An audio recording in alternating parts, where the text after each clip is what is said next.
Bueno, ¿bien? Bien, gracias a Dios. ¿Cómo anda usted de salud? Bien. Por suerte nosotros acá todos bien, padre, gracias. Bien. Lo presento con los chicos.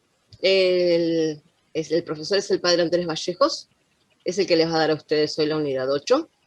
Yo no me voy a meter, yo voy a estar acá de asistente por si el padre se le llega a caer la conexión o algo, o se le llega a cortar la luz, cosa que nos ha pasado también a Sí, nosotros. sí. Así que, padre, yo ahora por privado en el chat le voy a dejar mi celular, porque yo voy a estar acá dando Bien, vueltas adentro. no hay problema. Si en algún momento pasa algo y yo no estoy, usted me dice, doctora, o le pasa cualquier cosa, me manda un mensaje y lo cubro yo. ¿Prefiere que lo deje como hospedador? No, pues no sé, como que usted quiera. Eh, sí, no hay problema. Si ninguno de los alumnos o de las alumnas lo suele hacer, no tengo problema. Voy viendo también si hay alguien que se suma Yo ahora para... voy a tomar asistencia hasta y media. Bien, Si quiere, después de y media, bien. lo ¿En mi dejo. vida? A ver, haga una cosa, padre, pruebe usted si ¿Me así decía? puede ¿No? compartir Voy pantalla. a mover el coche aquel Chicos, el resto, y Sí, te voy a sacar la rueda. sí, chicos, Quiero pasarle el por macho para favor, hacer la pueden otra. apagar sus audios. Sí, hoy sí. ¿Necesitas para algo? Media, tenemos que estar en Lomas. A las 4 bajamos de acá, ¿sí? sí, se puede. ¿Sí? Sí, Bien. Entonces, eh, me Hermosa, quedo igual como hospedadora hasta y media, si voy tomando la iglesia. asistencia. bien. Y si después se va sumando alguien más, lo ingreso. O a No, es alguien que se le... están Sí. autorizados para ingresar sin necesidad Ah, bien, bien, de atendida. bien, Y además por ahí en sus trabajos, por el tipo de tareas que desarrollan, no se lo permiten. bien. Entonces, pero siguen. No. ¿Quién Me tiene? cancelé el audio a vos y a todos. ¿Sí? Sí, ahora voy a silenciar a todos. Decime, no. ¿Vos estás haciendo el Zoom? Todavía no. La rompe va a entrar un No entro en razón. ¿Me puedes ayudar? ¿Con qué? La familia. ¿Cómo hacer para silenciar a todos? Ahora no puedo porque tengo que entrar ya a mi clase. Bueno, ahora bajada y voy un rato a ver qué onda. Lorenzo, el audio. Pero vení ya porque no puedo. Ahí está. Siguen entrando y siguen entrando con el audio. Bien. A ver el chat. Ahí está.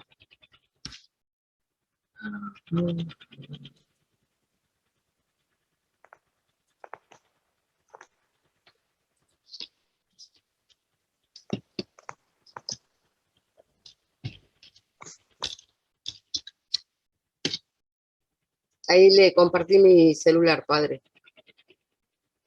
Igual yo hasta y media voy a estar tomando la asistencia. Igual yo entro y salgo, estoy acá. Eso no sea problema. Pero por las dudas que llegara a pasar algo, le dejo mi celular. Puede Bueno, suceder tanto lo de la luz como lo de la conexión de internet, internet. sí, es un desastre. Es un desastre. Sí. Bueno, los chicos No, están pasando la asistencia. Yo si quiere ya lo dejo para que usted dé clases, mientras yo tomo captura de la asistencia. bien, voy a copiar el... A ver, Chicos, pórtense bien, como se portan conmigo. ahí está.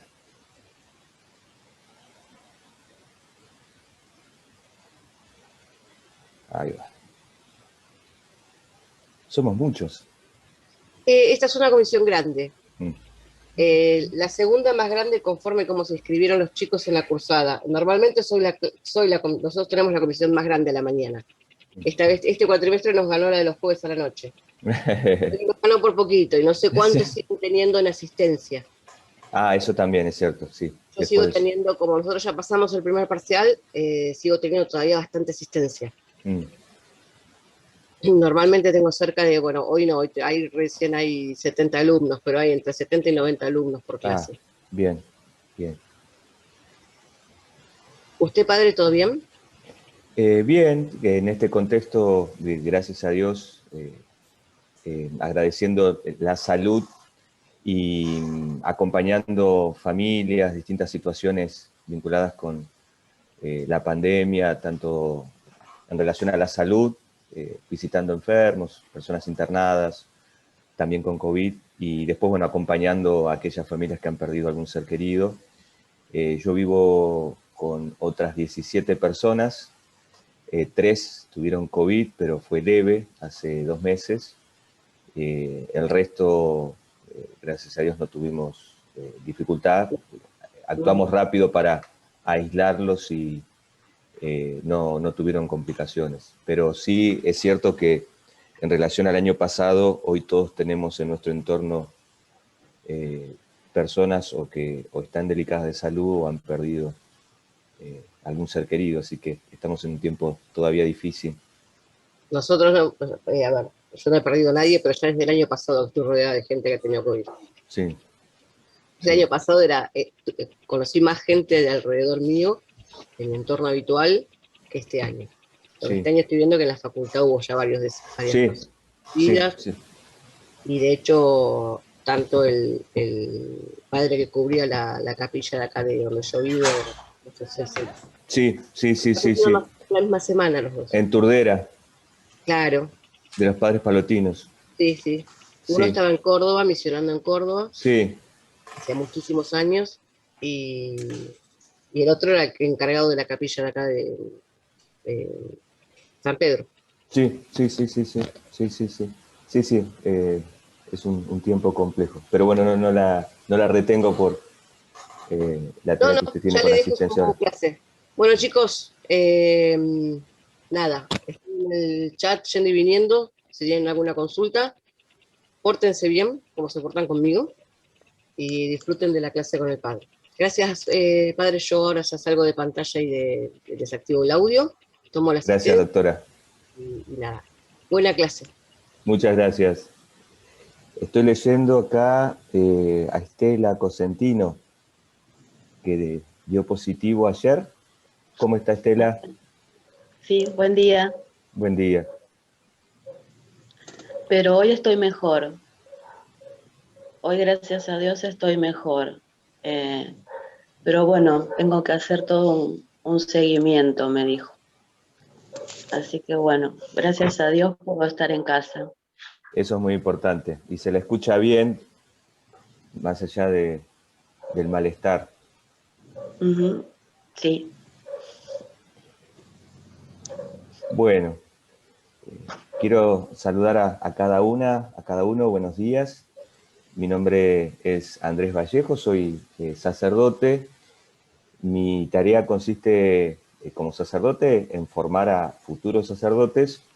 Acompaño también a estudiantes universitarios como ustedes, que desarrollan tareas sociales en distintos barrios de acá de la zona sur, especialmente con un proyecto que se llama Manos a la Obra. Trabajo con la pastoral universitaria, que es la presencia de la Iglesia en el mundo de la educación superior, y soy docente también en una de las cátedras de Derechos Humanos de la Facultad de Derecho de la Universidad de Lomas. Para mí es una alegría poder compartir con ustedes este encuentro donde no buscamos tener una clase de catequesis, sino poder ver la relevancia, la importancia que tuvo la Iglesia Católica en la configuración de América Latina. Por eso, en la unidad 8 nos vamos a ocupar de aquellos aspectos que podemos encontrar en la historia de América Latina, donde queda de manifiesto que la Iglesia Católica ha tenido un papel importante. Como ustedes se están preparando para ser abogadas, abogados, y dedicarse a servir en esta parte de Latinoamérica, no podemos desconocer el ámbito donde vamos a desarrollar nuestra tarea. No podemos desconocer las circunstancias que configuraron también el derecho en nuestra patria. Nosotros como argentinas y argentinos formamos parte de un ámbito más amplio que es Latinoamérica, y por eso podemos hoy afrontar el desafío de recorrer juntos América Latina en su historia y así poder poner de relieve aquellos rasgos que nos hablan de una presencia significativa de la Iglesia en América Latina. Les voy a compartir pantalla. Si, como decía la doctora, alguien desea preguntar algo, habilita el audio y me dice, Andrés, quiero hacer una consulta, una pregunta, o si voy medio rápido o necesitamos aclarar alguna expresión o palabra, porque a veces hay términos que son más específicos de la vida de la Iglesia y puede ser que sea necesario mayor clarificación, me avisan. Yo voy a estar leyendo el chat, pero al compartir pantalla y verlos a algunos de ustedes al mismo tiempo, puede ser que no pueda visualizar todos los mensajes que puedan ir apareciendo, así que cualquier cosa, directamente habilitan el audio. Mi objetivo es que ustedes puedan, con la clase de hoy, tener todos los elementos fundamentales que necesitan para armar la unidad 8. La presentación de PowerPoint se las voy a mandar después por el chat, promediando la clase o al final, y en la presentación también hay bibliografía sugerida para ampliar lo que hoy vamos a ver juntos. Como son muchos siglos de tiempo, lo que me propongo es darles las grandes pinceladas, las grandes líneas, para que ustedes puedan tener como un mapa mental, un esquema, e ir completándolo con lo que les voy a ir compartiendo, porque en la presentación de PowerPoint no va a estar todo lo que vamos a ir viendo juntos, sino más bien la estructura y algunas ideas fundamentales. Después ustedes, con los apuntes que tomen y la bibliografía sugerida, van a poder terminar de darle forma. Pero la intención es que la clase les sea de utilidad para que ustedes no necesiten por fuera de lo que hoy vamos a ver mucho más tiempo. Como decía la doctora, sé que muchos de ustedes están haciendo un gran esfuerzo para estudiar, no estamos en un tiempo fácil y como recién escuchábamos, algunos están trabajando, otros están con la familia, los chicos, las chicas ahí tratando de, a la par de estar en clase, mantenerlos en clase también a los hijos, a las hijas conectados. Así que no es un momento fácil, pero me pone re feliz verlos tan entusiasmados a ustedes de querer estudiar Derecho, porque hoy vivimos un contexto donde la vulneración de los derechos es moneda corriente. Necesitamos de muchos como ustedes que se comprometan para generar un contexto de mayor reconocimiento, defensa y promoción de los derechos humanos. Que estén ustedes estudiando Derecho, siendo que a veces no es una de las carreras que a nivel social es más querida por los fantasmas que hay por el derecho, las cosas que se dicen, los chistes que hay en torno a los abogados. Veo rostros muy entusiasmados con deseo de honrar la profesión. Y también veo distintas edades, desde muy jóvenes, algunos que al parecer, o algunas de ustedes que han terminado el año pasado el colegio secundario, y hay otros que están quizás retomando el estudio después de mucho tiempo, o yendo por una segunda carrera, o estudiando ahora ya para darse el gusto, pero no con el deseo necesariamente de ejercer la profesión, porque ya trabajan de otra cosa. Así que los felicito a cada uno de ustedes. Bueno, si les parece, vamos a arrancar. Si hace falta detenernos un poco más en algún tema, ustedes me avisan. Si alguno tiene dificultades para ver la presentación, también.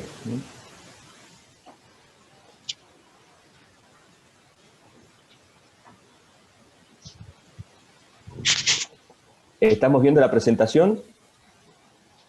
Sí. Muy bien. Bien. Perfecto. Genial. Me viene muy bien que alguno, por lo menos, o alguna, cuando les pregunto alguna de estas cuestiones, me conteste, porque como no los veo, y el chat no lo puedo superponer, porque si no, la presentación también me queda reducida, habilita el micrófono y me conteste. Bien, arrancamos entonces.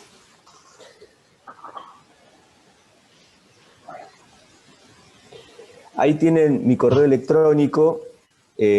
en caso de que sea necesario clarificar algo con posterioridad a la clase, que ustedes después repasando, tratando de armar mejor sus apuntes, y quedó alguna duda o necesitan algo más de información, me pueden contactar por mi correo electrónico. Es mi nombre, y ahí están los datos también de el espacio que dentro de la universidad, la Biblioteca Central, en tiempos de normalidad tenemos para poder reunirnos y encontrarnos con la pastoral universitaria.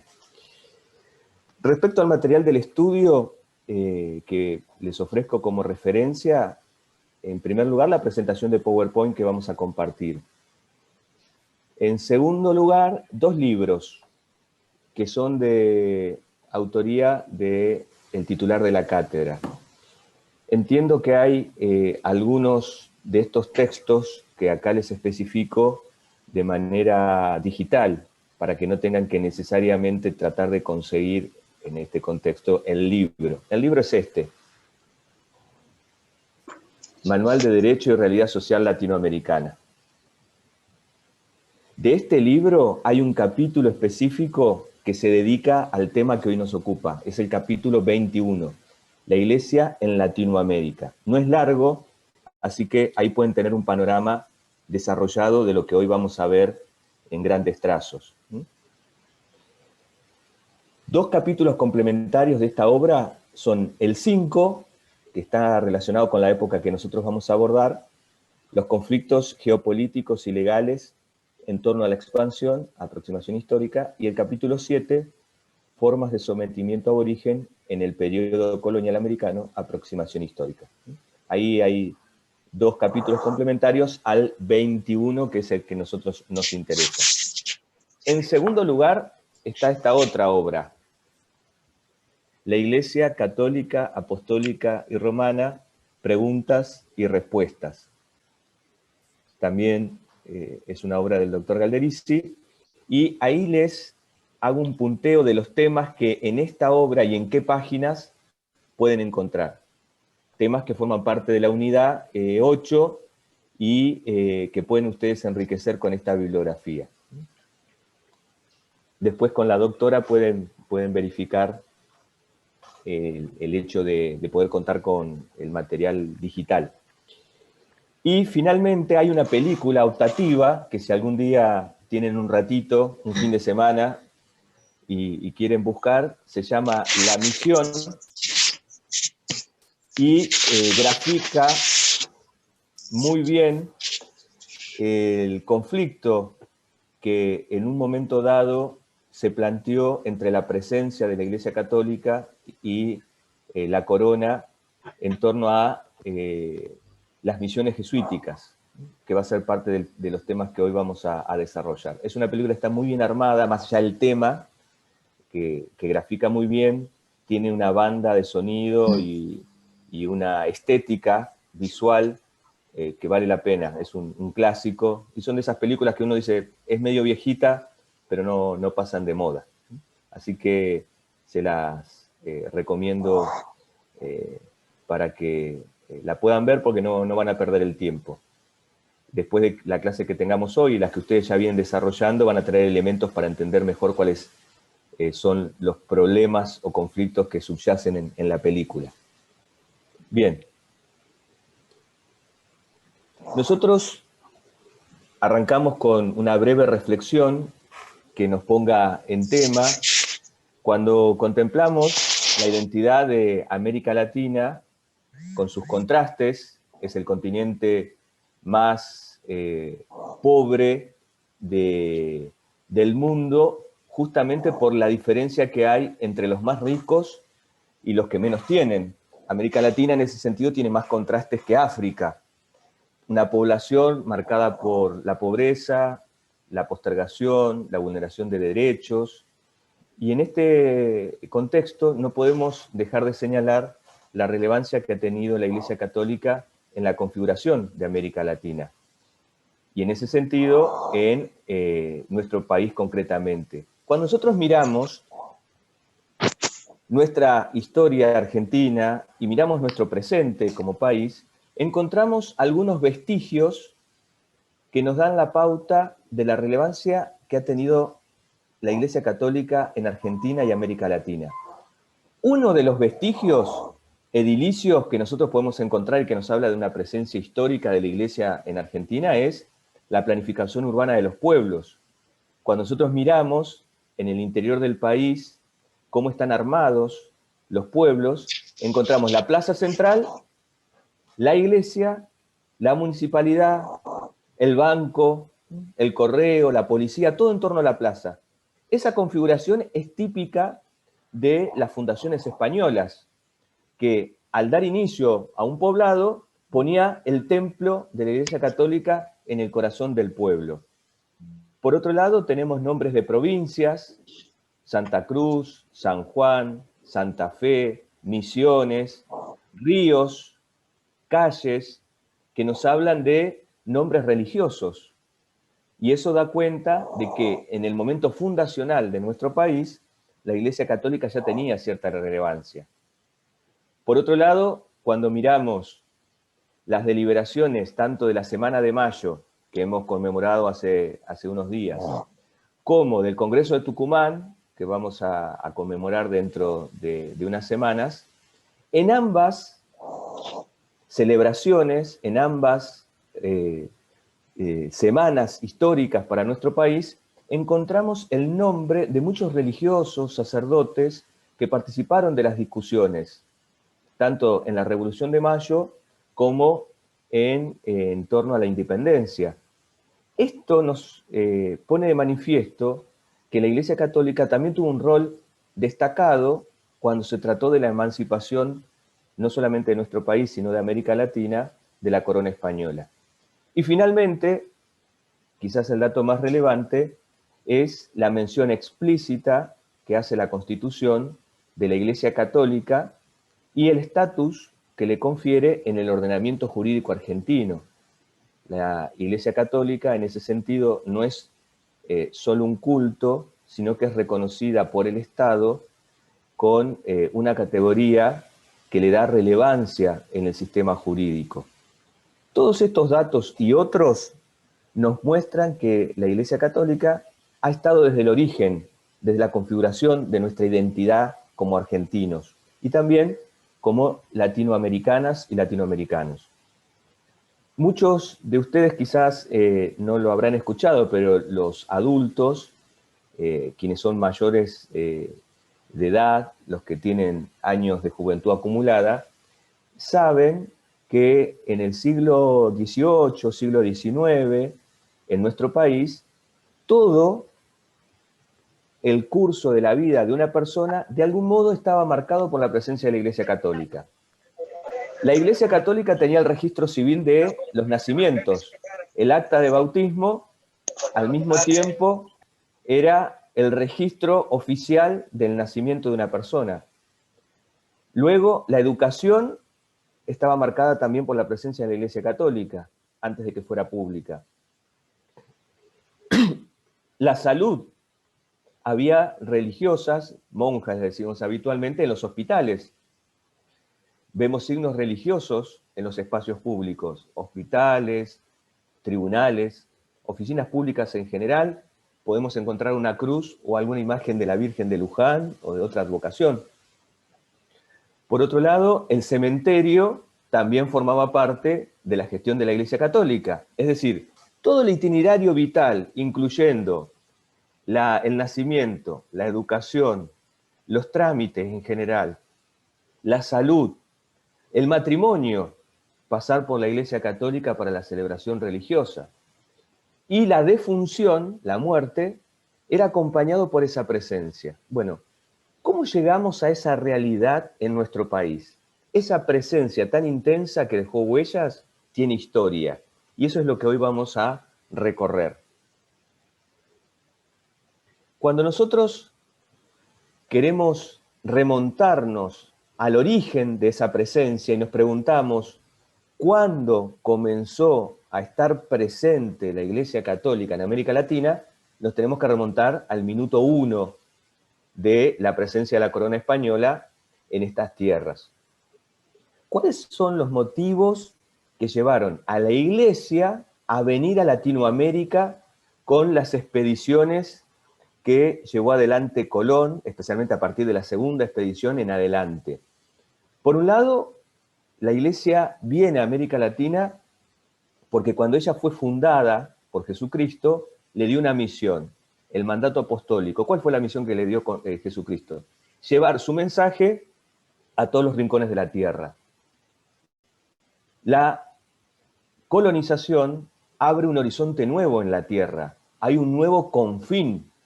Se expanden los horizontes de la tierra conocida. Y como la Iglesia tiene la misión de llevar el mensaje de Cristo a todos los rincones de la tierra, ahora hay un nuevo rincón. Hay un nuevo horizonte. Una tierra que era desconocida y que ahora se transforma en un nuevo horizonte para la, decimos, evangelización. ¿Qué es la evangelización? El anuncio del mensaje de Cristo. Ya experiencias previas de muchos evangelizadores, de muchos sacerdotes que habían ido a otros confines, África, India, China, Asia en general, y ahora hay un nuevo confín a donde enviar evangelizadores. ¿Cuál era el objetivo de la Iglesia Católica a la hora de venir en América Latina y traer el mensaje de Cristo? Generar una nueva cristiandad. Trasladar la experiencia de la presencia de la Iglesia en otros ámbitos del mundo ahora a América Latina. Y esta palabra, cristiandad, es un concepto importante. Y para entender qué es la cristiandad y por qué es tan relevante, nos tenemos que remitir al origen del cristianismo. Cuando nace el cristianismo, Jesús muere en torno al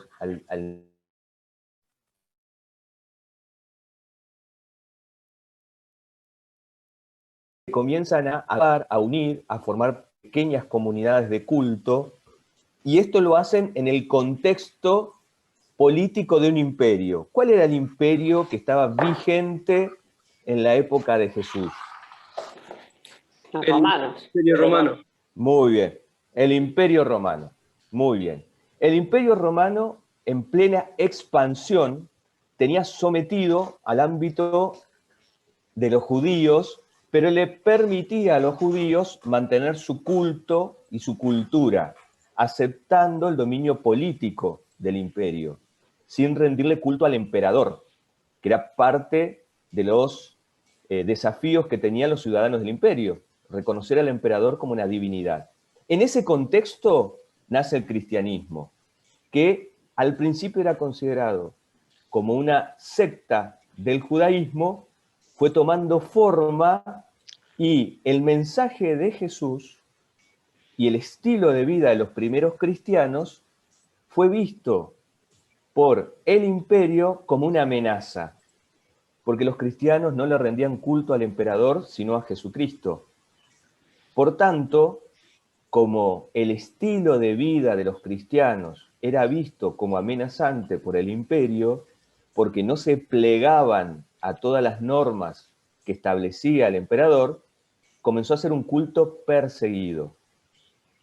Durante más de 2 siglos, los cristianos van a vivir su fe a escondidas, porque se reunían en casas de familia, comenzaron a excavar túneles debajo de la tierra, que hoy conocemos como catacumbas, y en ese ámbito celebraban su culto, enterraban a sus muertos, compartían sus bienes para ayudar a los más pobres, y muchos de ellos murieron salvajemente agredidos por las fuerzas del imperio. Incluso era un espectáculo público asesinar a los cristianos en el circo romano, donde se soltaban bestias hambrientas y la gente, en vez de ir a mirar un partido de fútbol, iba a mirar cómo los cristianos eran lanzados a la arena, es decir, al campo, y era un espectáculo contemplar cómo trataban de evitar ser devorados por las fieras. Otros eran obligados a renunciar a su fe y como no lo hacían, eran quemados vivos. otros crucificados, otros degollados,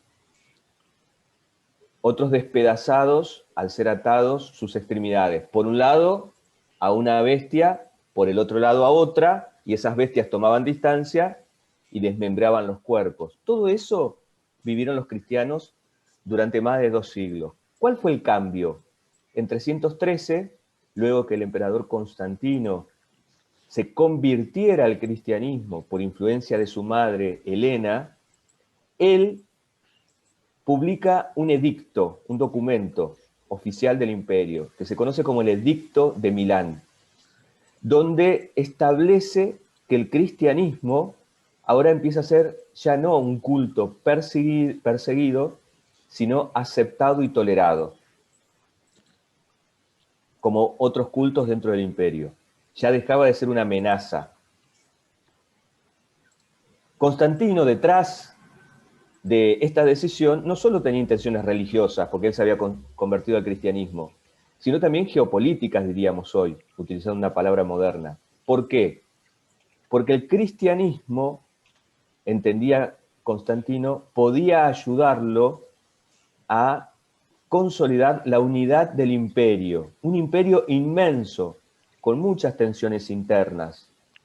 Y por tanto, al contener dentro de sí un montón de culturas, de pueblos en constante tensión, era necesario buscar formas de darle cohesión a ese imperio. Una manera era una sola cabeza, el emperador, no muchos gobernantes debajo del emperador, una sola cabeza. Otra, un ejército fuerte. Y Constantino entendió que promover una sola religión, como el cristianismo, era una nueva manera de darle cohesión a ese imperio.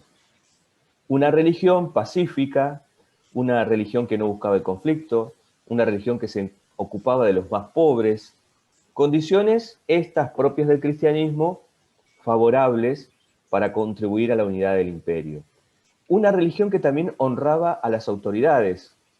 Lo que no hacían los cristianos es honrar a la autoridad como Dios, pero sí reconocer el valor de la autoridad civil y brindarle respeto y obediencia a las normas que no iban en contra de la fe que profesaban los cristianos. Este proceso que inició Constantino en el 313, que está tan lejos de 1492, donde nosotros nos vamos a ubicar, va a alcanzar una cumbre con Teodosio, el emperador, en 380. Con él, el cristianismo no solo va a ser una religión aceptada, sino que se va a transformar en culto oficial del Imperio Romano. Esto significa que no va a ser simplemente un culto más tolerado, como otros, sino que va a ser un culto promovido por el imperio, porque va a ser asumido como propio. Acá vemos esta costumbre que llegó hasta nuestros días de la religión oficial de un país.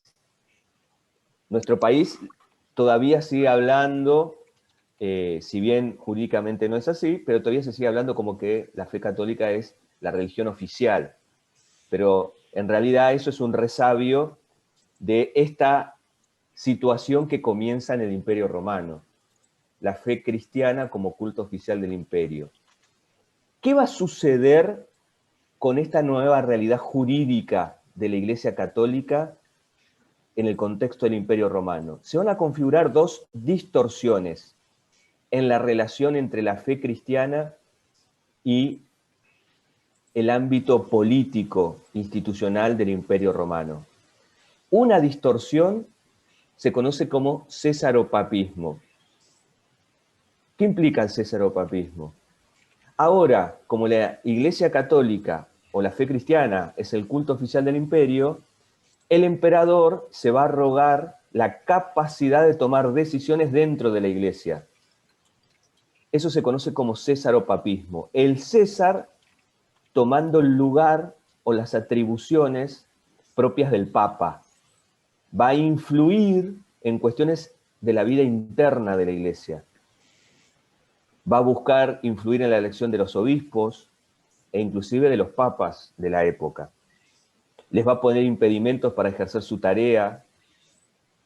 Va a cuestionar decisiones cuando sienta que la Iglesia está señalando aspectos que no funcionan del imperio, la corrupción, la violencia. Y al mismo tiempo se va a dar otra distorsión, pero de sentido contrario, el papo-cesarismo. ¿Qué implica? Lo inverso, el Papa influyendo en decisiones del poder político, el Papa teniendo injerencia en la tarea del emperador. Incluso el Papa va a llegar a coronar al emperador, mostrando que el poder que el emperador tiene viene de Dios, el representante de Dios en la tierra en ese momento era considerado el Papa, y así va a ser por muchos siglos, y el Papa le concede su autoridad al emperador. Entonces, cuando el emperador tome decisiones o lleve adelante acciones que sean cuestionables, el Papa va a tener un rol muy relevante en la gestión del imperio. Esta realidad de la Iglesia Católica como culto del imperio oficial va a llevar que desde el siglo IV, donde estamos hoy parados, en el 380, hasta el momento de la evangelización en América Latina, se va a configurar una realidad social que va a estar marcada por la presencia de la Iglesia Católica. Su doctrina va a influir en todas las dimensiones de la vida social, no solo en lo religioso, sino también en lo político, en lo cultural. Esta realidad social, marcada en todos sus aspectos por la presencia y la doctrina de la Iglesia Católica, se conoce como sociedad cristiana o cristiandad. Comienza en el siglo IV y la vamos a encontrar todavía muy, muy viva en el siglo XV, donde se da la colonización y la evangelización de América Latina. Esta es la cristiandad, una sociedad que no se entiende sin la presencia de la Iglesia Católica en todas sus dimensiones. Y es esta misma realidad que nosotros vamos a encontrar en Argentina en el siglo XIX, que yo les mencionaba al inicio. Una sociedad marcada por la presencia de la doctrina de la Iglesia en todas sus dimensiones. En muchas cosas muy buenas, esas consecuencias, porque de hecho la Iglesia va a ser quien cree los primeros hospitales, Andrés, la Iglesia con el va a ser... ¿Cómo? A ver si... Micrófono, y no estoy pudiendo Hay un escuchar. micrófono. A ver si podemos... Mudo. A ver, yo todavía no puedo silenciar. Perdón, Rocío, ¿puedes apagar tu audio? Porque nos estás haciendo interferencia con el profesor. Gracias. Gracias, Julieta. Pues yo no los veo a todos, entonces no me aparece quién puede estar hablando. Gracias a quien apagó el audio. Perdón, Bien, padre, yo ya sí. los silencié a todos. Bien, pero y algunos alguien sí. ha vuelto a activar el audio. Yo lo que ahora voy a ver, voy a abrir el chat. ¿Ustedes lo ven ahí el chat si yo lo abro? Sí, yo lo estoy... Sí, profe, lo vemos. ¿Lo ven arriba de la plantilla que está compartiendo el padre? Sí, profe, se ve. Bueno. Porque ya los silencié a todos. Creo que ustedes vieron que molesté en un momento en la clase, silenciando a todo el mundo y vuelven a aparecer. Yo los estoy escuchando, se escucha el ruido de fondo de un micrófono que está molestando. No me obliguen a sacarlos de la clase. No me obliguen a sacarlos de la clase. Les pedí, por favor, que se comporten de la misma manera que se comportan conmigo en la clase. No sean desubicados. Si yo escucho sonidos de vuelta, voy a sacar a la persona que tiene el micrófono activo de la clase directamente. ¿Está claro? Porque ya se los pedí por la mensajería, ya se los pidió el padre, sus propios compañeros lo están pidiendo a través del chat. Sean respetuosos con todos los que estamos adentro del aula. Muchas gracias, doctora. Disculpen la interrupción. Gracias, Sabrina, por el mensaje. Todavía no tengo la capacidad de silenciar, porque no soy el administrador, el hospedador. Estoy como ustedes. La profe sí. Sí. Bien. Yo entiendo que a veces... Sí, perdón. Me quedé en la parte de cristiandad. No, disculpe. Sí, no, por favor, Alejandro. Pero me quedé en la parte de cristiandad. Bien. Lo que está mencionando en lo último, no lo pude escuchar bien. Bien. Reitero algunas ideas básicas y avanzamos. Entonces, ¿qué es la cristiandad? Es una sociedad marcada en todas sus dimensiones por la presencia y la doctrina de la Iglesia Católica. Eso es la cristiandad. La vida social está, de algún modo, acompasada por lo que la Iglesia dice, por lo que la Iglesia señala, por lo que la Iglesia hace. Y esto se fue configurando a partir de la conversión de Constantino en adelante. Muchos siglos de presencia de la Iglesia Católica como un culto relevante hizo que la sociedad se configurara en torno a esa presencia. Y un ejemplo bien claro es lo que yo les planteaba en relación a la realidad argentina en el siglo XIX. La Iglesia acompañando todo el itinerario vital del ser humano, desde el nacimiento, con el registro civil, la educación, la salud, el matrimonio y la defunción. Todo el proceso vital estaba marcado por la presencia de la Iglesia Católica. Bueno, ¿cuándo nace esta realidad? Nace justamente a partir de esta nueva relación que se da entre el Imperio Romano y el cristianismo, a partir de ser declarada la fe cristiana como culto oficial. El primer puntapié lo dio Constantino en el 313, con el Edicto de Milán. Pero a lo largo de los siglos, en Europa, esta presencia de la Iglesia Católica fue tomando intensidad. Desde el servicio social, con la creación de los leprosarios, la Iglesia crea los hospitales, la Iglesia crea las universidades en la Edad Media. Las primeras universidades tienen este origen. Por otro lado, la incidencia política respecto a la autoridad del Papa y el emperador. Elías, ¿estás levantando la mano? Sí, profe, quería hacer una pregunta. Si Sí. cristiandad y cristianismo es lo mismo o es diferente, porque el cristianismo viene de la base de seguidor de Cristo, por eso Muy sale bien. el cristianismo. Muy bien la pregunta. No son lo mismo. El cristianismo, podemos decir, que es el culto en torno a Jesucristo. Está formado por todos aquellos que profesan la fe cristiana. En cambio, la cristiandad es una noción más sociológica. Es una sociedad influida por el cristianismo de manera transversal. Entonces, como vos bien preguntás, son dos realidades que están relacionadas, pero no son lo mismo. Una cosa es el cristianismo como religión y otra es la cristiandad, como una sociedad influida intensamente por esa religión. ¿Me explico, Elías? Sí, perfecto, gracias, profe. Muy bien. Puede existir cristianismo sin cristiandad. La cristiandad es una sociedad cuya vida está muy influida por el cristianismo, por su presencia, por su doctrina, por su culto. Es eso lo que se empezó a dar a partir del siglo IV. Existía el cristianismo, pero a partir del siglo IV empieza a existir la cristiandad, es decir, una sociedad intensamente influida por la presencia y la doctrina del cristianismo.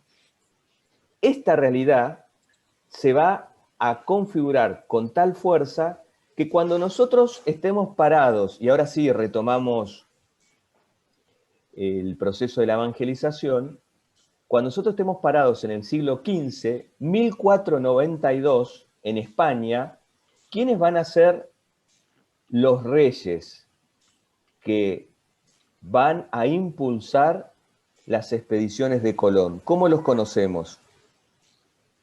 ¿Cómo se los denomina? ¿Cómo los estudiamos en la primaria? Los Reyes Católicos. Muy bien, Dardo.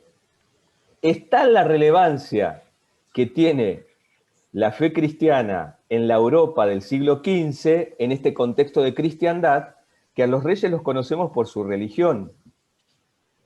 por ahí no nos acordamos los nombres, pero no nos vamos a dejar de acordar que eran los reyes católicos. Bueno, el contexto de cristiandad es donde estamos parados. Una sociedad plenamente identificada con los valores del cristianismo a lo largo de muchos siglos y que va a buscar trasladar esta misma estructura social, decíamos, a esta nueva realidad descubierta que vamos a conocer como América. El cristianismo, tal como era entendido y vivido en la Europa del siglo XV, va a ser trasladado a esta nueva realidad que es América. Por eso la cristiandad nos ayuda a entender que nos encontramos en un contexto muy distinto a nuestro presente. Uno de los desafíos que tenemos al abordar la historia es no traspolar conceptos o juicios de valor que hoy podemos hacer a una realidad que se movía con otras coordenadas sociales, políticas, religiosas. Los avances que nosotros hemos tenido en nuestros siglos, desde el descubrimiento de América para acá, que nos permiten hacer valoraciones a veces muy precisas, incluso duras, de lo vivido en otras épocas históricas, no nos tiene que llevar a desconocer que estamos en otro contexto, en otra mentalidad.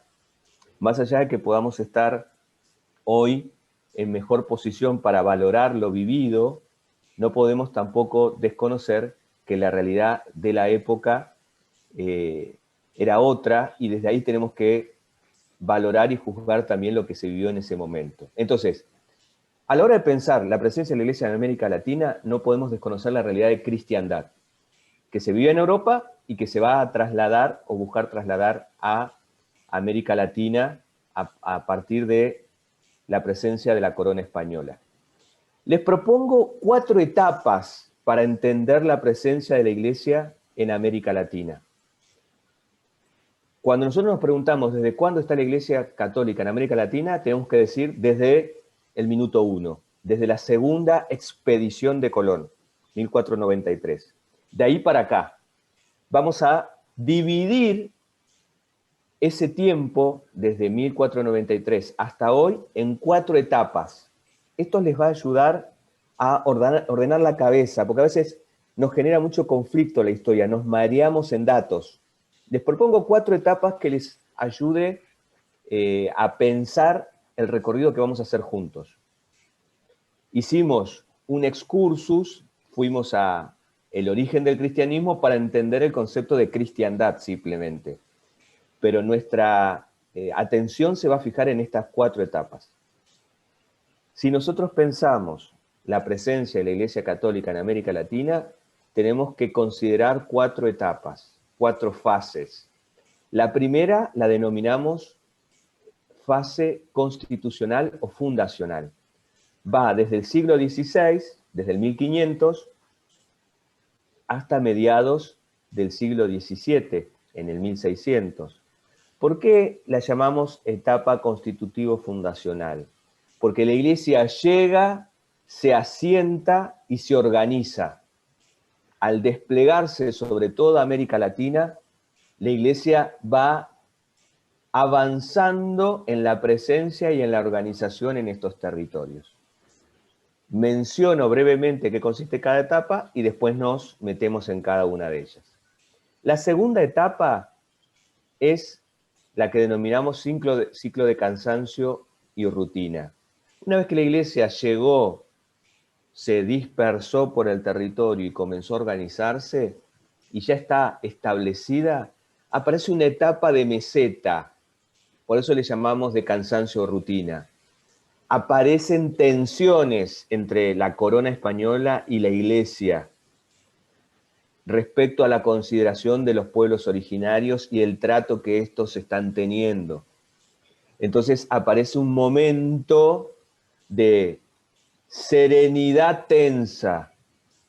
La Iglesia Católica llegó a América Latina con la corona, pero aparecen fisuras, grietas en esa relación, y vamos a ver en qué consistieron.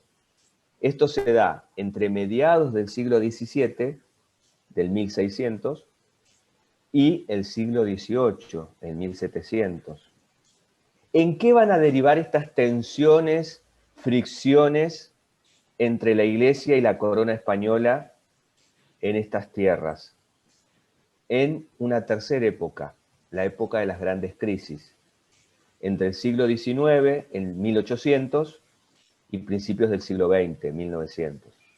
¿Qué va a suceder en el siglo XIX, en el 1800, como eclosión, como consecuencia de estas crisis que se empieza a instalar en América Latina respecto a la presencia de la corona española? ¿Qué va a suceder en distintos lugares de América Latina en el siglo XIX, en el 1800? Especialmente en nuestro país. Las revoluciones. Muy bien, muy bien. Los procesos revolucionarios que van a terminar con la independencia casi en forma escalonada de muchos países de América Latina. Vamos a ver qué rol tuvo la Iglesia también en la previa, en el durante y en el post de esas crisis revolucionarias. Y finalmente vamos a ver una etapa que llamamos de reconstrucción de la presencia de la Iglesia Católica en América Latina, recorriendo el siglo XX hasta nuestros días, haciendo foco en el Concilio Vaticano II. Les insisto que estas placas ustedes las van a tener, así que en todo caso concéntrense en tomar apunte de algo que no figura y que sea relevante para comprender de qué estamos hablando. Si alguien desea hacer una pregunta, porque no fui claro en alguna idea. ¿Puede repetir la última, profe? Bien. Cuando vemos la presencia de la Iglesia Católica en América Latina, consideramos 4 etapas. La última la denominamos etapa de reconstrucción o de reconfiguración de la presencia y del vínculo de la Iglesia con América Latina. Y vamos a considerar todo el siglo XX hasta nuestros días, haciendo pie especialmente un hecho en un encuentro mundial de gran relevancia de todos los obispos de la tierra, que se llamó Concilio Vaticano II, en la década del 60. Ese concilio, esa reunión de todos los obispos del mundo, que son las autoridades de la Iglesia que están distribuidas en todos los países donde la Iglesia tiene presencia, va a marcar un antes y un después en la manera en que la Iglesia se concibe a sí misma, se piensa a sí misma y acompaña la realidad ahí donde está, especialmente en América Latina. ¿Vamos hasta acá? ¿Fui claro con las etapas? Vamos a empezar ahora. No se asusten si se marean con los datos. Lo importante es que se queden con las etapas y algunas pinceladas que ahora les voy a ofrecer. Va a aparecer mucha información, pero no los quiero marear. Por eso no se angustien por tratar de copiar lo que va a aparecer. Yo les voy a simplemente señalar qué es lo relevante, pero ustedes después van a tener las placas para completar en todo caso si algo no queda claro. Muy bien, Miqueas, así es. En la época de las grandes crisis tenemos los procesos que terminan en las independencias. Bien. Avanzamos entonces, comenzamos con la etapa constitutivo-fundacional. Esta etapa tiene como inicio significativo las capitulaciones de Santa Fe, que es el contrato por el cual Colón y los reyes católicos le dan forma a las expediciones que el explorador va a realizar para poder encontrar nuevas rutas para ir a las Indias. Ese era el objetivo inicial. Estaba difícil ir por el continente hacia las Indias y se busca una alternativa a la que existía en ese momento, que era bordear todo África para llegar a la India. Como en la época estaba vigente nuevamente la concepción científica de que la Tierra era redonda, Colón plantea la posibilidad de salir en expedición de tal manera de darle vuelta a la Tierra, que se concebía como un globo, y así llegar a la India por el otro lado, en vez de bordear África, que era una ruta que estaba en conflicto, dar la vuelta al mundo. Bueno, en esta expedición, Colón establece un contrato con los reyes, establece también lo que va a recibir por llevar adelante la expedición, teniendo en cuenta que las Indias era un destino muy buscado por las especias, por las telas y por otros bienes que de allá se recibían. En ese contexto, Colón se topa con América en su ruta a partir de concebir la Tierra como un globo. Vuelve Colón y frente a la toma de conciencia de que no se trataba de las Indias, sino que era de un territorio todavía no explorado por las coronas europeas, se sabía que eran tierras que no estaban bajo la jurisdicción de ninguna de las coronas europeas del momento. Por tanto, en esa época la idea era la siguiente: un territorio que no tenía dueño declarado, es decir, alguna de las coronas, era un territorio que pertenecía a el Papa. ¿Por qué? Porque todo territorio que no estaba bajo la jurisdicción de ninguna corona era como un territorio todavía que no había sido otorgado por parte del Papa como representante de Dios, en este momento Alejandro VI, el Papa. Entonces los reyes le piden al Papa que les done o les ceda estos territorios. Todo territorio no descubierto por ninguna corona pertenecía a Dios. El representante de Dios en la tierra, el Papa, por tanto los reyes le piden al Papa que les done las tierras. Y el Papa dice, bueno, vamos a poner esta tierra bajo jurisdicción de su corona, pero ustedes se comprometen a colaborar con la evangelización de esas tierras. ¿Vamos hasta acá? ¿Me explico? ¿Tomás? Bien. Entonces, esta era la concepción de la época.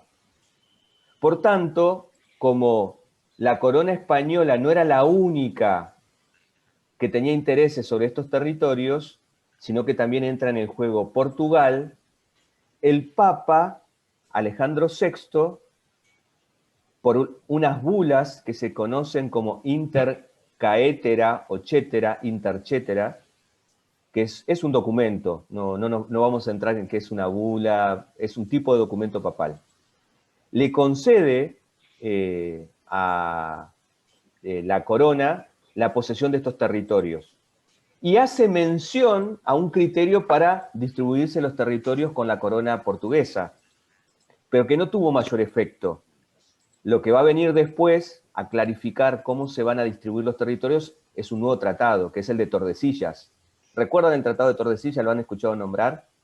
Es un tratado que establece un cálculo en leguas desde Cabo Verde, en África, una cantidad de leguas hacia el territorio americano, a partir del cual se traza una línea imaginaria, y lo que queda del lado derecho queda para exploración de la corona portuguesa y del lado izquierdo de la corona española. Bueno, este documento intercetera, esta bula de 1493, es muy relevante porque es como el primer hito o el primer texto relevante del derecho indiano, del conjunto de documentos que van a regular la presencia de las coronas en territorio americano.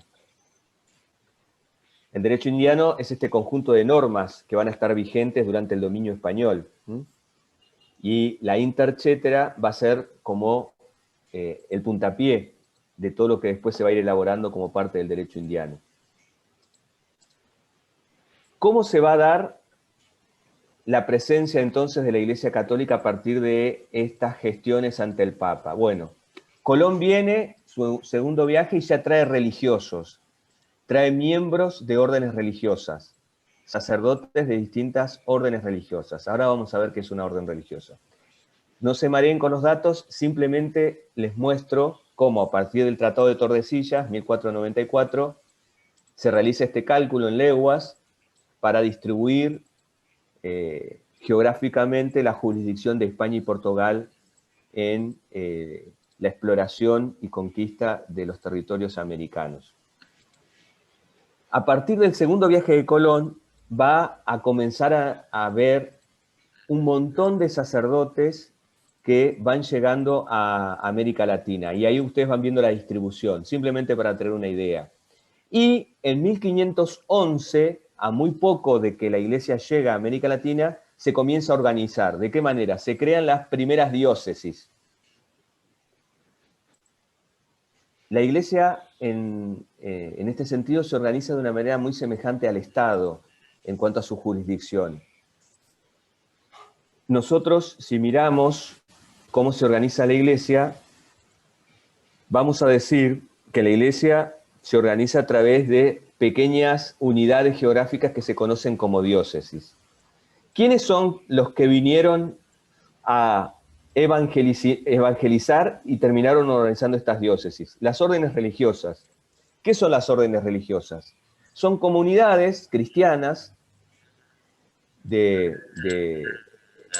mujeres o de hombres que se reúnen en torno a la figura de un fundador y tratan de imitar su estilo de vida. Por ejemplo, los franciscanos.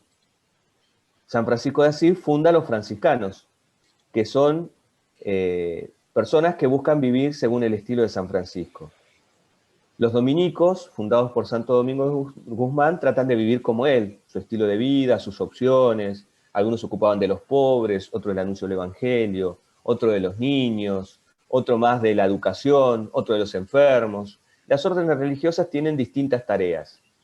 Y una orden religiosa que va a ser muy importante es la fundada por San Ignacio de Loyola, que se conoce como los jesuitas o Compañía de Jesús, de la cual vamos a hablar un poquito más adelante.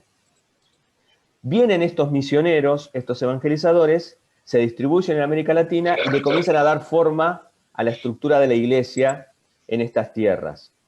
¿Cómo se le da forma a la iglesia en estas tierras? A través de la creación de diócesis. ¿Qué son las diócesis? Es la unidad más elemental de la Iglesia Católica a nivel de jurisdicción. ¿Qué es una diócesis? Una jurisdicción eclesiástica que abarca un territorio bien definido a nivel geográfico y tiene una autoridad, que es el obispo. Por ejemplo, hoy la Universidad de Lomas está en el distrito político jurisdiccional del municipio de Lomas de Zamora. El municipio de Lomas de Zamora ocupa una jurisdicción geográfica bien determinada, tiene límites. Bueno, del mismo modo, la Iglesia Católica se organiza.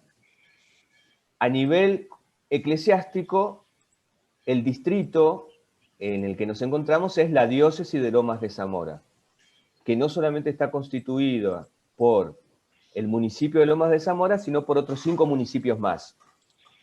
Almirante Brown, Presidente Perón, Esteban Echeverría, Ezeiza y San Vicente.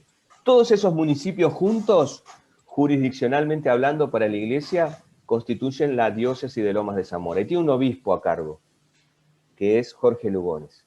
Bien, esta organización viene de antaño. Ya la observamos en América Latina.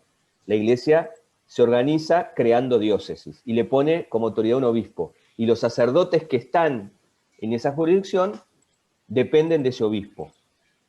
El obispo es nombrado por el Papa, pero a partir del tratado que se firmó entre Alejandro VI, Papa, y los reyes católicos, el Papa le dio autoridad a los reyes para organizar a la Iglesia, para tomar decisiones de cómo organizar a la Iglesia.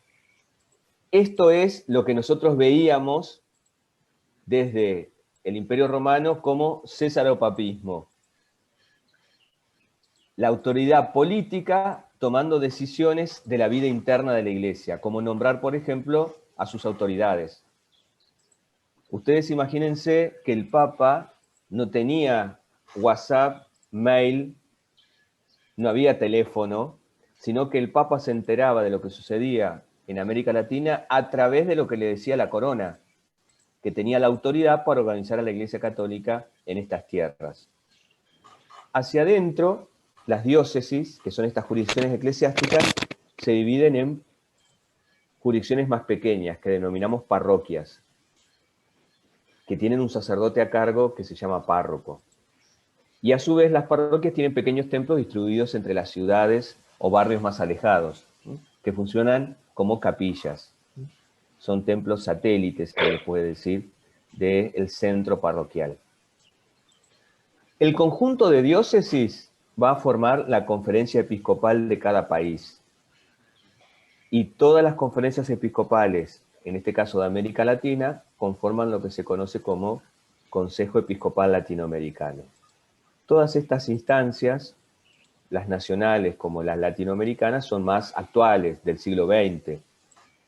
En el siglo XVI, donde estamos, solamente contemplamos las diócesis como organización de la Iglesia Católica en estas tierras. ¿Vamos hasta acá? ¿Alguna pregunta respecto a esto, por si no fui claro? Bien, avanzamos. Avanzamos. Si aparece alguna duda, me consultan. Bien, entonces la Iglesia comienza a llegar y a organizarse. ¿En qué etapa estamos? En la organizativa, en la fundacional. En 1511, un primer hito es la creación de las primeras diócesis. Y en 1536, ahí lo ven en rojo, los evangelizadores llegan a las costas del Río de la Plata. Y se funda el puerto que va a llevar un nombre religioso. Como les decía, ahí se ve la influencia de la Iglesia Católica. Nuestra Señora Santa María del Buen Aire. Después va a terminar siendo Buenos Aires, ¿no? Pero ese era el nombre original del puerto. Acá también van a llegar sacerdotes, clérigos y religiosos. Etapa fundacional. Y en 1546, el Papa de esa época, Pablo III, crea las 3 primeras provincias eclesiásticas, es decir, reúne varias diócesis y las transforma en una provincia. Como sucede a nivel político, varios municipios conforman una provincia. Bueno, acá lo mismo. Varias diócesis, una provincia, pero provincia eclesiástica.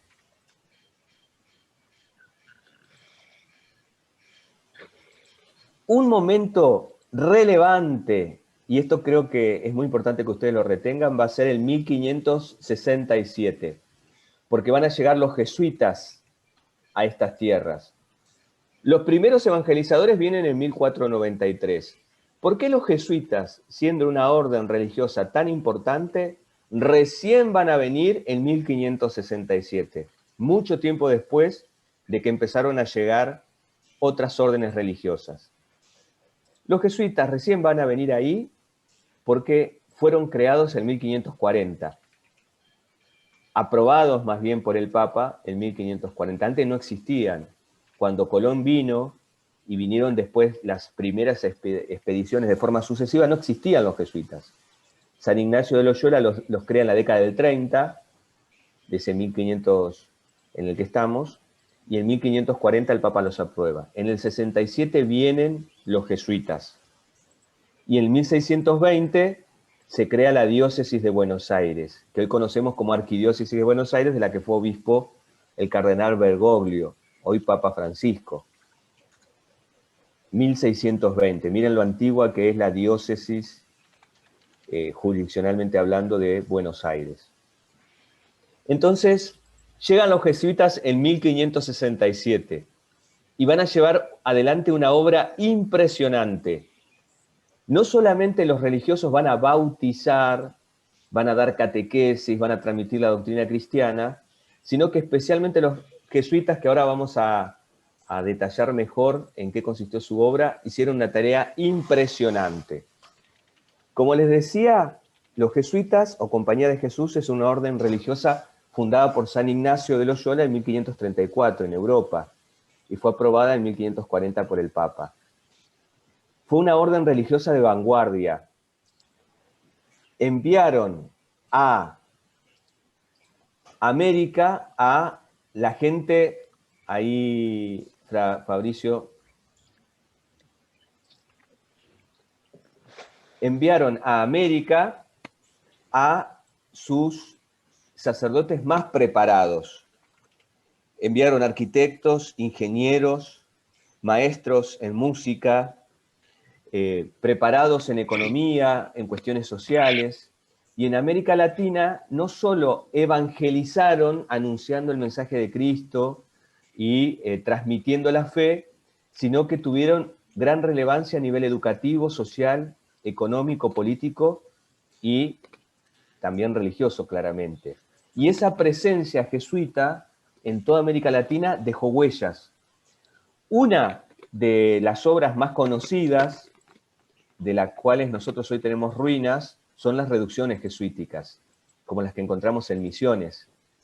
Después hay también otras en Paraguay, en Brasil, en Bolivia, Colombia. La presencia de los jesuitas fue muy relevante a través de las reducciones. También, y esto va a tener mucha más relevancia todavía, la creación de universidades. Grandes obras arquitectónicas, no solamente templos, sino estancias jesuíticas, las conocemos hoy como en Córdoba. Todo el complejo de estancias jesuíticas que hay en Córdoba hoy es Patrimonio de la Humanidad, de la UNESCO. Y grandes obras culturales, por ejemplo, a nivel de la música, del teatro. Los jesuitas hicieron una gran obra también a la hora de... Lorenzo, tenés habilitado tu micrófono. Los jesuitas también hicieron una gran obra a nivel de conservación de la cultura de los pueblos originarios, escribiendo, por ejemplo, gramáticas y fonéticas para que no se perdieran sus lenguas.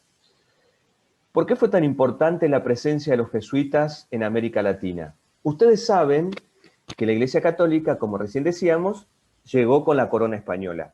La corona española, en el proceso de conquista, realizó un proceso que fue tan violento para los pueblos originarios que llegaron a diezmar a muchas comunidades indígenas.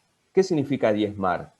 Fue tal la violencia con la cual conquistaron los distintos territorios de América Latina que llegaron a desaparecer pueblos o algunos quedar con muy pocos miembros, teniendo en cuenta la avidez que los españoles tenían por los bienes naturales de esta tierra, especialmente el oro. En ese proceso, desde la llegada de las primeras expediciones a lo largo del siglo XVI, la Iglesia Católica va a ir tomando distancia del proceso que llevó adelante la corona española por la virulencia, la agresividad con la que trataron a los pueblos indígenas. Y una de las órdenes religiosas que va a tener más relevancia en esta toma de distancia justamente son los jesuitas. ¿Cómo se dio esta toma de distancia y postura más crítica por parte de los jesuitas en relación a el modus operandi de la corona española en estas tierras? Por un lado, los jesuitas establecieron reducciones. ¿Qué eran las reducciones? Pequeños pueblos. Trasladaban a una comunidad de pueblo originario y la llevaban a estas reducciones. En esas reducciones los jesuitas, ¿qué hacían? Dialogaban con la cultura de ese pueblo originario, buscaban entender sus costumbres e iban desarrollando un proceso de mixtura entre lo que los jesuitas traían y la cultura local. ¿Por qué fueron importantes las reducciones jesuíticas? Por esta síntesis nueva que se va a dar entre la cultura de los pueblos originarios y la cultura europea. Muy distinta la manera de tratar que la que llevó adelante la corona española. ¿Qué van a terminar siendo las reducciones jesuíticas? Van a terminar siendo un muro de protección para el avasallamiento español. Los jesuitas, al trasladar a los pueblos originarios a estas ciudades amuralladas, que fueron las reducciones, establecieron un ámbito de protección de los pueblos originarios, un límite al avance de la corona española. Y esto a los jesuitas les va a generar tensiones con la corona. Grandes tensiones, porque la corona tenía la autoridad entregada por el Papa para gestionar la presencia y la actividad de la Iglesia Católica y por tanto de las órdenes religiosas en territorio americano. Y vos tenés ahora una orden religiosa que se te planta, que dice hasta acá. Y las reducciones jesuíticas, en ese sentido, van a comenzar a generar conflicto por discrepar con la manera en que la corona española estaba llevando adelante la gestión de estas tierras. ¿Tomás? Sí, profe, tengo una duda que justo lo acaba de decir lo del Papa.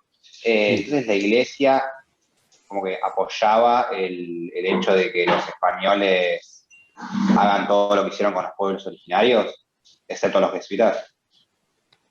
Pongo los jesuitas como ejemplo para no entrar en lo que hicieron todas las órdenes religiosas. Todas en menor o mayor medida empezaron a tomar esta postura al contemplar a lo largo del tiempo la violencia con la que la corona estaba llevando adelante la gestión de estas tierras.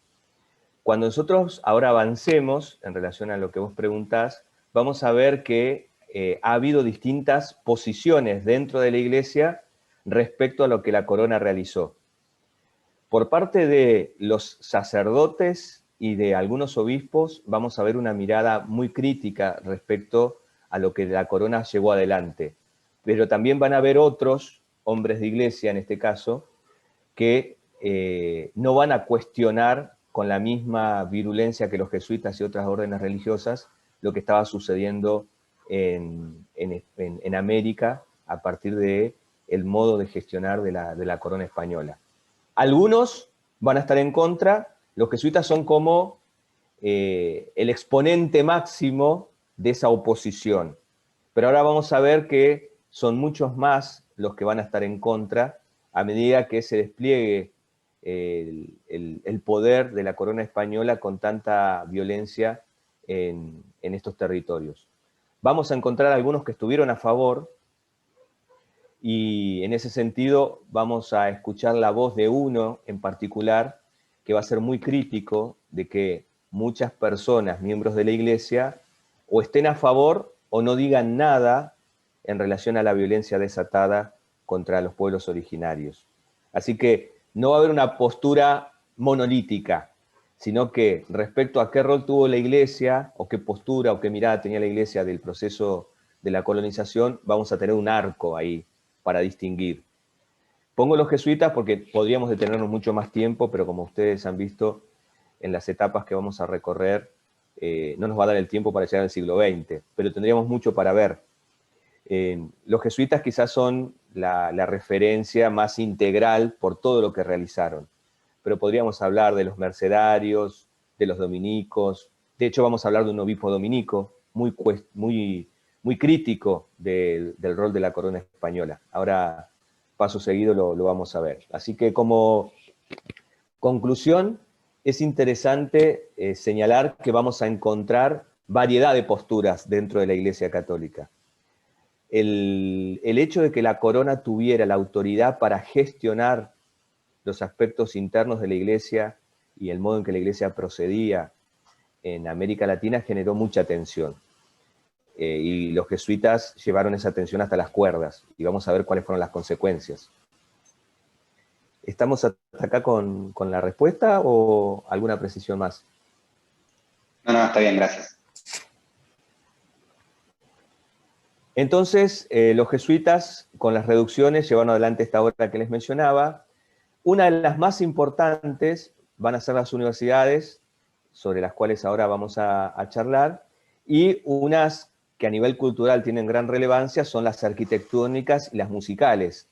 Los pueblos originarios llegaron a desarrollar piezas musicales e instrumentos con una calidad que se igualaba o superaba incluso a la fabricación de instrumentos en Europa. Y eso hablaba de la capacidad de los pueblos originarios para poder desarrollar su cultura a niveles que eran equiparables o que superaban incluso el que encontrábamos en Europa en esa época. ¿Por qué son importantes las universidades? Porque los jesuitas no solamente trajeron la fe cristiana de Europa, sino que trajeron sus ideas. En el contexto de las universidades, los jesuitas privilegiaron como sus alumnos no solo a los hijos de los españoles o de los criollos, sino especialmente a los hijos de los caciques, de los pueblos originarios. ¿Por qué es importante este dato? Porque en las universidades los jesuitas van a transmitir dos ideas que van a ser fundamentales para el proceso independentista en América Latina. Una de las ideas que a ustedes les parecerá mentira, pero que en esta época todavía se discutía, era si los pueblos originarios, o los indios, como se los llamaba en ese momento, tenían alma. Había un debate acerca de si los indios y los negros que se traían para hacer trabajos en las minas de oro tenían alma. ¿Por qué les parece que este debate, en función de lo que ustedes ya han visto en la materia y en otras, era tan relevante en este momento?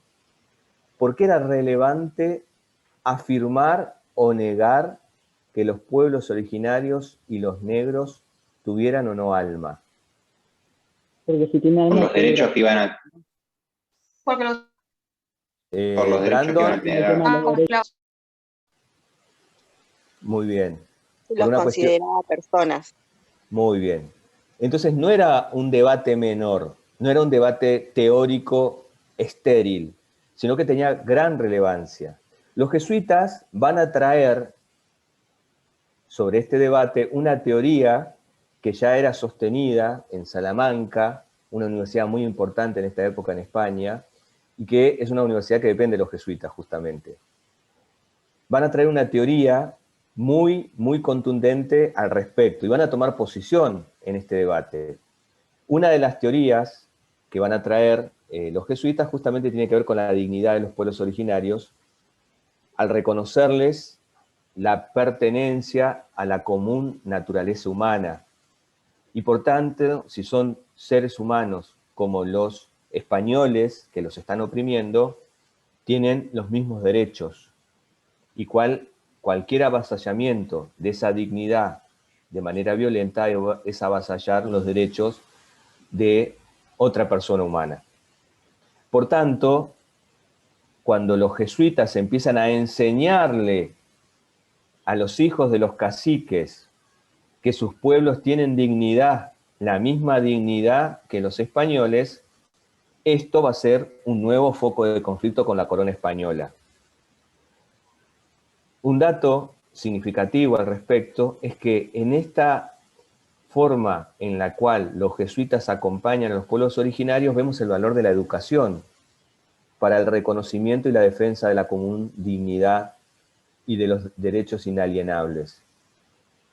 Cuando los jesuitas le empiezan a inculcar a través de la educación a los pueblos originarios el valor de su dignidad, les están dando armas más contundentes que los fusiles de los españoles, porque la educación permite que uno sea consciente de cuál es su dignidad, cuáles son sus derechos, y pueda tomar las decisiones consecuentes para hacerlos valer. El otro dato significativo que podemos encontrar en esta época respecto al rol de los jesuitas a través de la educación es el del origen del poder. Hasta este momento la concepción vigente era esta: el poder viene de Dios, que es su fuente. De hecho, nosotros en la Constitución lo invocamos como fuente de toda razón y justicia. Dios, fuente del poder, Dios se la concede al rey y el rey la ejerce sobre el pueblo, sobre sus súbditos. Los jesuitas van a traer también de Europa otra teoría del origen del poder. Es la teoría que podríamos denominar democrática del origen del poder. El poder viene de Dios, Dios se lo da al pueblo y el pueblo lo delega en su ejercicio a una autoridad elegida, constituida, una autoridad que debe velar por su bienestar. Esta teoría del origen del poder que traen los jesuitas y promueven a través de la educación va a ser un nuevo foco de conflicto con la corona española, porque atenta contra la teoría vigente que le da sustento a la corona en el ejercicio del poder. La corona no entiende que tenga que reivindicar su autoridad porque la recibe de Dios. En cambio, la nueva teoría que va a comenzar a expandirse en América Latina es que si el poder ejercido por la autoridad no es usado para el bienestar, sino en contra de ese bienestar, se vuelve un ejercicio del poder ilícito, y por tanto el pueblo tiene derecho a elegir sus autoridades, autoridades que velen por su bienestar. Estas teorías sobre la dignidad humana de los pueblos originarios y el origen del poder en clave democrática, podríamos decir, se va a sumar a la tensión que ya los jesuitas venían generando con la corona. ¿Qué otro foco de tensión va a haber respecto a la relación entre los jesuitas y la corona? Los jesuitas comenzaron a ser autosustentables. No requerían de la corona y su financiamiento para desarrollar sus actividades. ¿De qué manera se autosustentaba la obra jesuítica? A través de las estancias. Producían bienes, se autoabastecían con alimentos y al mismo tiempo vendían lo que producían. Esto le daba poder económico. Y pulseaba con la corona española. La corona española, a través de la administración económica, podía asfixiar a las órdenes religiosas que se estuvieran volviendo críticas de su labor. No las financiaba y las asfixiaba. Pero en el caso de los jesuitas eran autosustentables. Miqueas, todavía no estamos hablando de la teología de la liberación, eso lo vamos a ver al final, siglo XX recién. Pero sí encontramos, en orden a tu pregunta, elementos de lo que va a ser la teología de la liberación, que es buscar liberar del sometimiento de un poder externo superior a pueblos oprimidos. Así que ahí hay un punto de contacto entre la obra de los jesuitas y otras órdenes religiosas respecto a la teología de la liberación. Como se imaginarán, esta obra desarrollada por los jesuitas va a entrar en conflicto con la corona al punto que van a ser castigados por la corona. Los va a expulsar de los territorios de América Latina y se va a quedar con todos sus bienes, en 1767. 2 siglos fueron suficientes para que los jesuitas se merecieran ser expulsados de territorio americano. No solo esto, sino que la corona logró que el Papa Clemente XIV, en 1773, poquitos años después de haber sido expulsados de estas tierras, los suprimiera, es decir, los disolvió, dejaron de existir como orden religiosa. Porque el Papa, informado por la corona de manera tan negativa respecto al obrar de los jesuitas en estos territorios, los disolvió. Y esta disolución de los jesuitas va a durar 40 años, hasta que el Papa Pío VII, en 1814, los vuelve a, se dice, restaurar. Como vemos, los jesuitas generaron una gran tensión con la corona en su defensa de los pueblos originarios. En este contexto, no solamente los jesuitas van a tener un rol destacado, sino que muchos religiosos, sacerdotes, e inclusive obispos van a levantar la voz contra la corona española, en este caso con sus escritos. San Bartolomé de las Casas es uno de los más conocidos. Este era dominico, no jesuita, filósofo, teólogo, formado en Derecho, sacerdote que fue elegido como obispo en Chiapas, México. Y es conocido como el protector de los indios, porque con sus documentos que mandaba a Europa era hipercrítico de la obra de la corona en la gestión de la colonización en estas tierras. Entonces, en sus escritos termina describiendo y denunciando con mucho detalle, ahí hay un texto que les presento, brevísimo relación de la destrucción de las Indias, y acá les ofrezco un fragmento. Dice así: en estas ovejas mansas, así las llamaba a los indios, en estas ovejas mansas y de las calidades susodichas por su hacedor y criador así dotadas, él antes de este párrafo describe que los pueblos originarios que él conoció eran en general muy pacíficos, gente que era muy abierta a dialogar con los españoles y fueron agredidos en su ingenuidad. Entonces él dice que estas ovejas mansas entraron los españoles, desde luego, que las conocieron como lobos y tigres.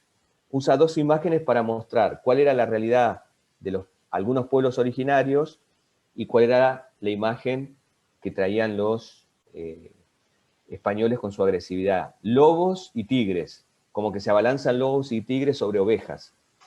Lobos, tigres y leones crudelísimos, es decir, muy crueles, de muchos días hambrientos. Miren la imagen para mostrar la violencia que llegaron a desatar los españoles contra los pueblos originarios.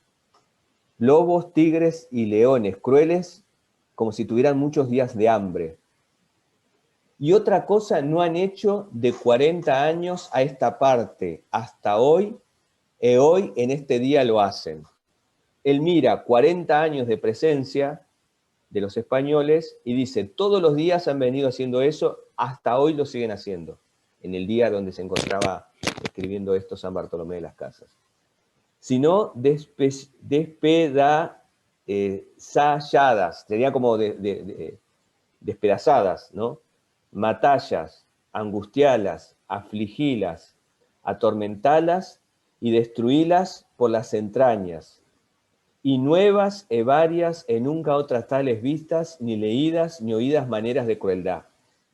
Matar, destruir, atormentar, afligir, angustiar, y nunca antes vistas maneras de crueldad, de las cuales algunas pocas abajo se dirán en tanto grado. Es decir, de todo lo que he visto solamente voy a escribir una parte, que habiendo en la isla española sobre 3 cuentos de ánimas que vimos, no hay hoy de los naturales de las 200 personas. Dice que de la cantidad de miembros que había en esos pueblos originarios a la llegada de la corona española, dice, hoy no quedan más de 200, para mostrar el avasallamiento y la violencia con la cual la corona llevó adelante la conquista. Bueno, acá tenemos solamente un párrafo introductorio de una obra larga, se llama Brevísima Relación, pero es larga la relación, y él describe con detalle cómo la corona iba de pueblo en pueblo, cómo iniciaba el diálogo, y con qué violencia atacaba a los hombres para dejar a ese pueblo originario sin capacidad de defensa, y con qué crueldad trataban a las mujeres y a los niños cuando no había necesidad, si lo que querían era llevarse los bienes, ¿no? Así que incluso la violencia superaba ampliamente la que ellos hubieran querido desarrollar para quedarse con los bienes, ¿no? Era de una crueldad tremenda, ¿no? En este sentido, la etapa de cansancio que habíamos mencionado da lugar a la de crisis, a partir de la cual los jesuitas, entre otros, comienzan a hacer ruido con su protección y defensa de los indígenas y el consecuente castigo del cual fueron objeto, y finalmente llega en esta etapa de crisis los momentos de la independencia. ¿Por qué es tan importante el rol de la Iglesia en el contexto de la independencia? Porque los motivadores de las gestas independentistas buscaron en los sacerdotes a hombres que tenían gran ascendencia en el pueblo, especialmente entre los criollos. Los sacerdotes eran prácticamente los únicos que estaban formados y tenían gran relevancia social ahí donde estaban. Y por eso tenían capacidad de influir en la opinión de los criollos a la hora de ponerse a favor de los movimientos independentistas.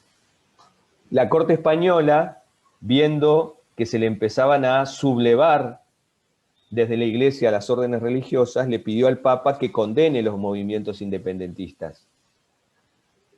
Dentro de los jefes revolucionarios vamos a encontrar laburando a muchos sacerdotes y obispos, especialmente sacerdotes.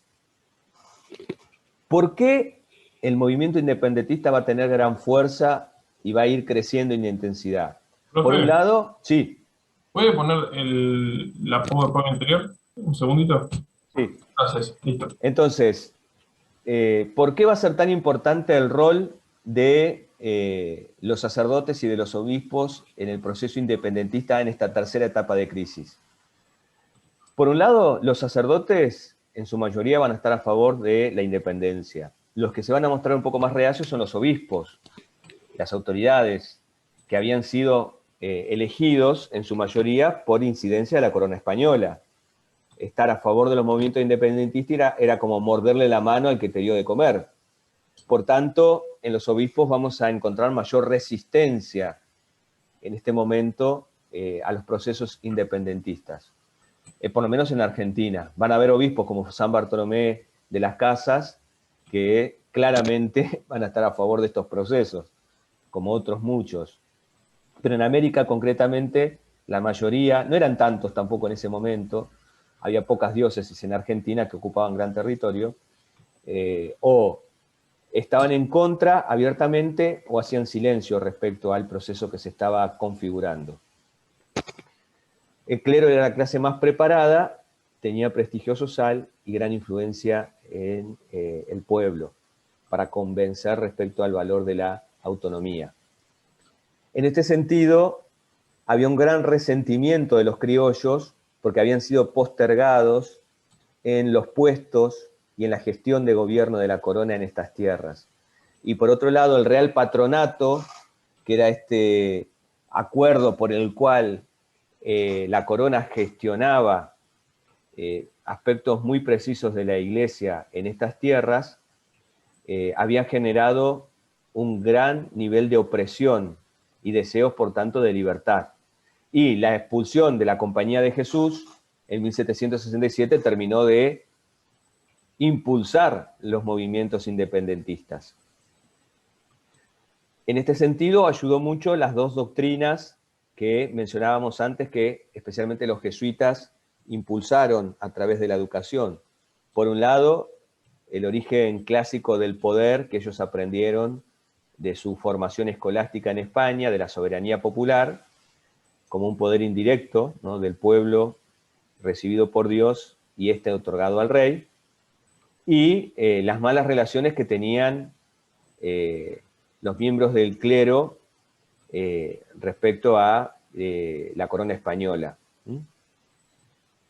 3 obispos podemos mencionar, no hace falta que recuerden los apellidos, que en este caso estuvieron en contra de la emancipación, algunos con una postura más evidente, otros en silencio, pero en los 3 casos terminaron mal.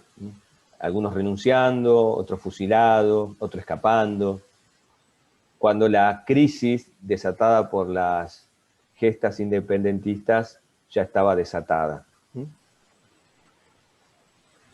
En la Junta de Mayo, por ejemplo, en el Cabildo Abierto, participaron 27 religiosos a favor de la independencia. El 23 son 17 los que firman el acta. Y en la primera junta, por ejemplo, encontramos a Manuel Alberti, que lo consideramos un prócer, pero era un cura, que estaba a cargo de la parroquia San Nicolás de Bari.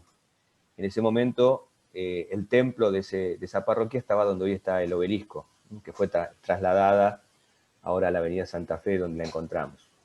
Y en el Congreso de Tucumán, de 29 enviados a las deliberaciones, 11 eran religiosos, sacerdotes. Uno de ellos es Fray Justo Santa María de Oro, que propuso la idea del gobierno republicano. Nosotros tenemos una democracia republicana.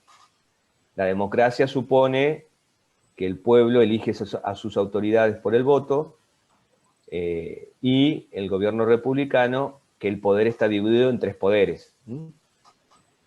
De ahí nuestra democracia republicana. Este es el rol de los sacerdotes, como vemos en la Semana de Mayo y en la Independencia, 1816, y el de los obispos. ¿Cuál fue la actitud del Papa de la Santa Sede? Bueno, fue cambiando. El Papa que estaba al frente de la Iglesia en 1816, cuando ya los procesos independentistas estaban desarrollados casi al punto de declararse la independencia de varios países, invitaba a los sacerdotes y a los obispos a mantener la fidelidad al rey.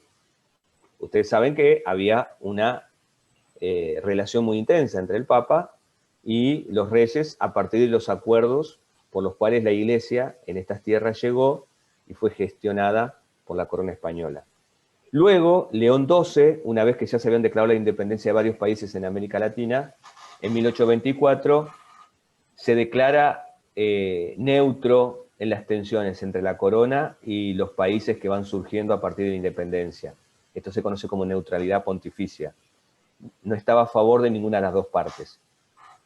Y Gregorio XVI, en 1831, va a reconocer ya como papa el nacimiento de las nuevas repúblicas, independientes de la gestión y de la influencia de la corona española.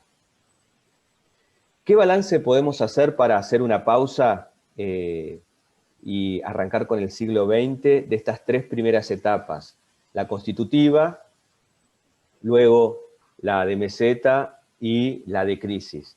Bueno, una época muy compleja donde la Iglesia llega con la corona española, va tomando distancia, y dentro de la Iglesia católica, en su presencia en estas tierras, vamos a encontrar distintas posturas.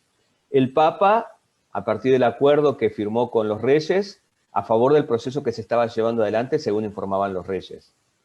Los obispos, algunos en silencio y otros muy críticos respecto, como Fray Bartolomé de las Casas, de la metodología de la corona española.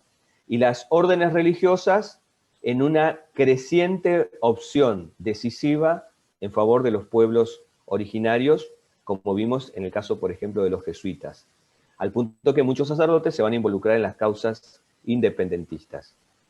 Los últimos tres papas, el Papa Juan Pablo II, Benedicto y Francisco, hicieron referencia a esta época y el rol que tuvo la Iglesia Católica en la colonización.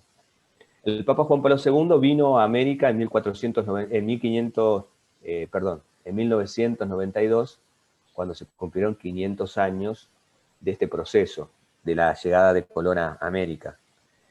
E hizo una valoración acerca del rol de la Iglesia, reconociendo luces y sombras, a la luz de lo que acabamos de decir.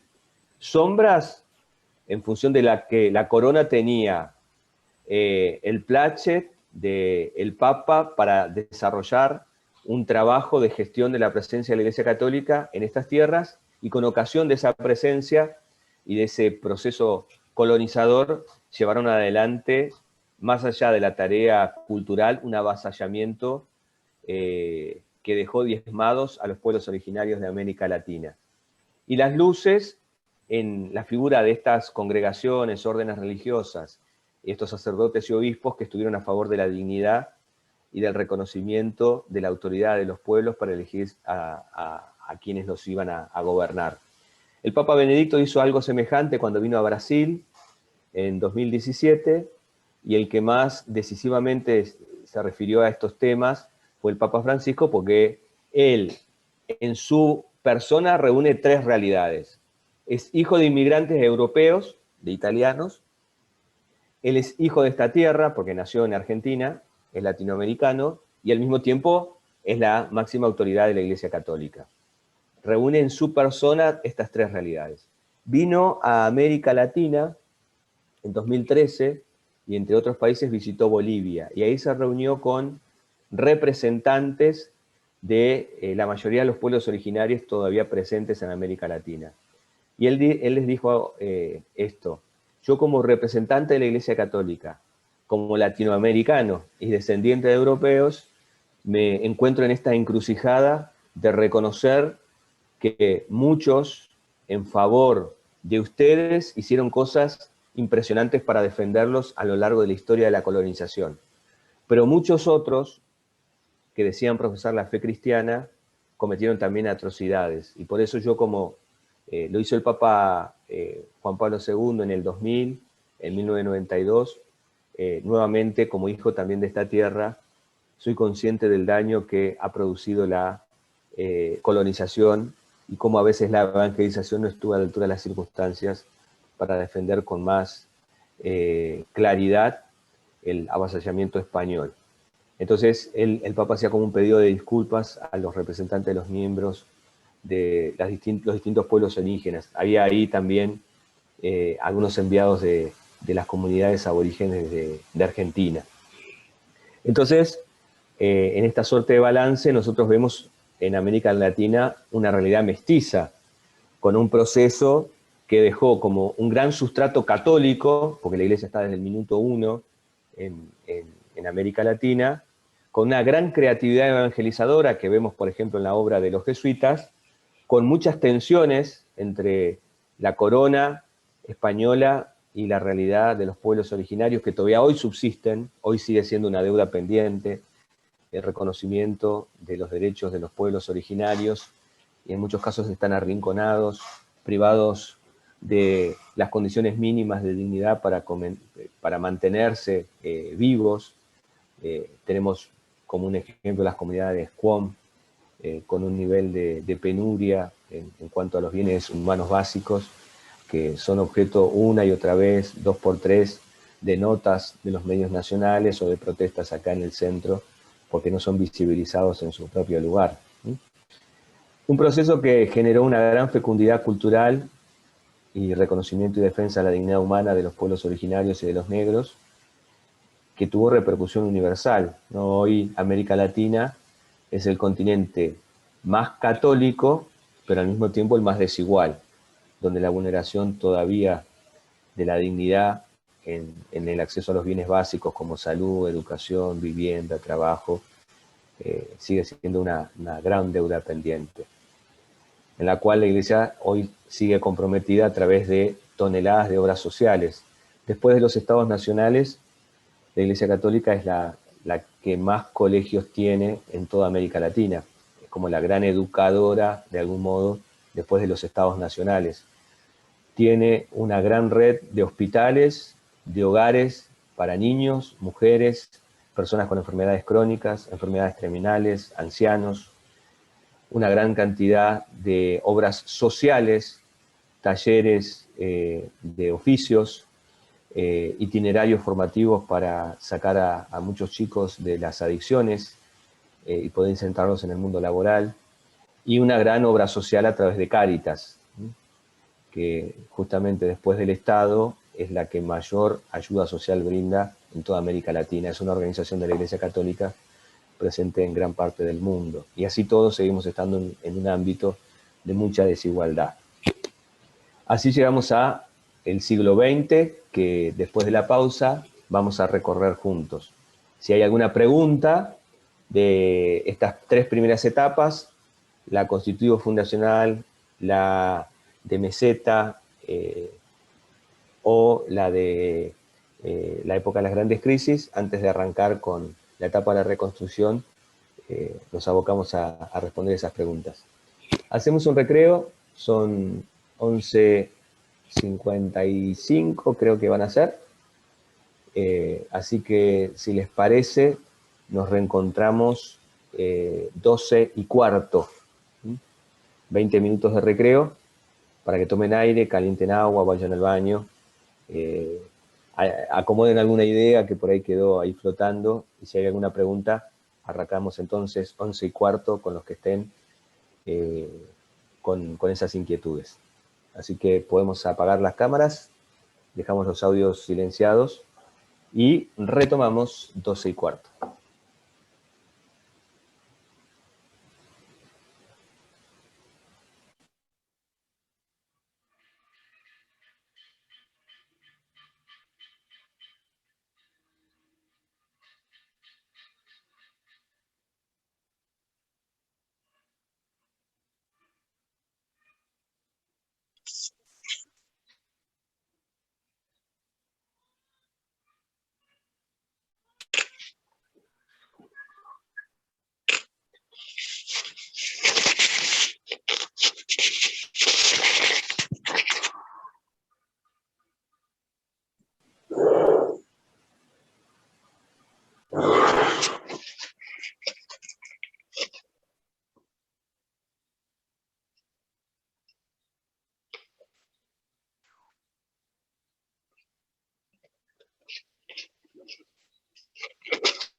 por las dudas, Francisco Ramírez, tenés tu micrófono habilitado.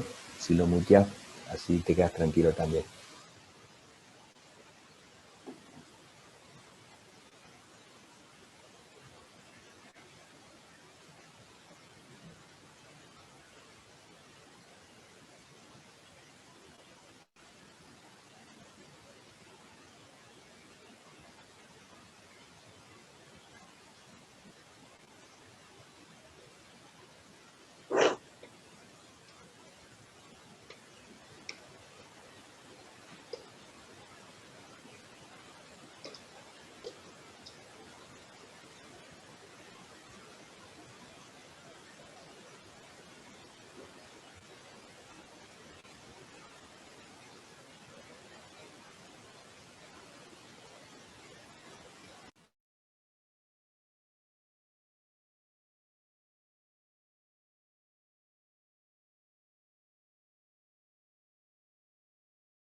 Tenemos un siglo por recorrer, así que vamos a ir al galope. Pero si hay algo puntual que tenga que ver con lo que hemos visto, si es otra cuestión la podemos ver por fuera de la clase, pero si quedó alguna duda de la línea histórica que hemos tratado de reconstruir juntos con algunos elementos. Como ustedes verán, es imposible poder ver en detalle. Lo que nos ayuda es que ustedes en otras unidades han visto con mucha más profundidad algunos de estos temas. El eje de la unidad, Julieta se ríe porque está convencida de que estos temas los han visto. Sí.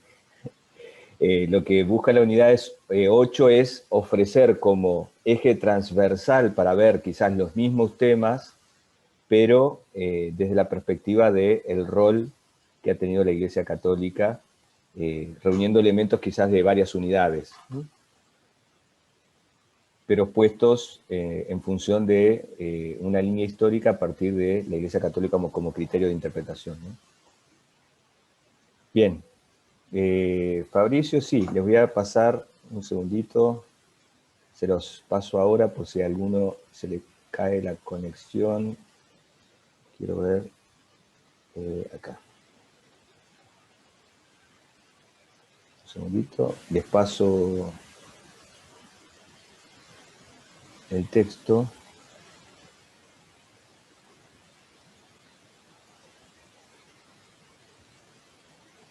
Por el grupo.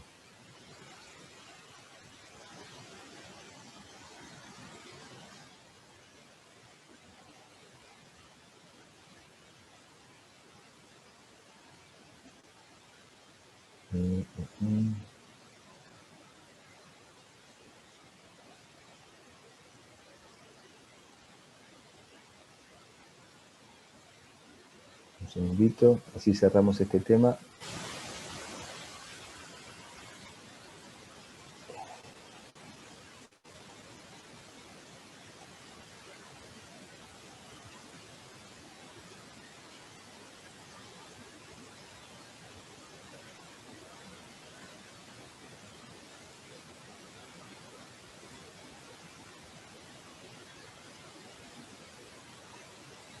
Ahí va. Archivo.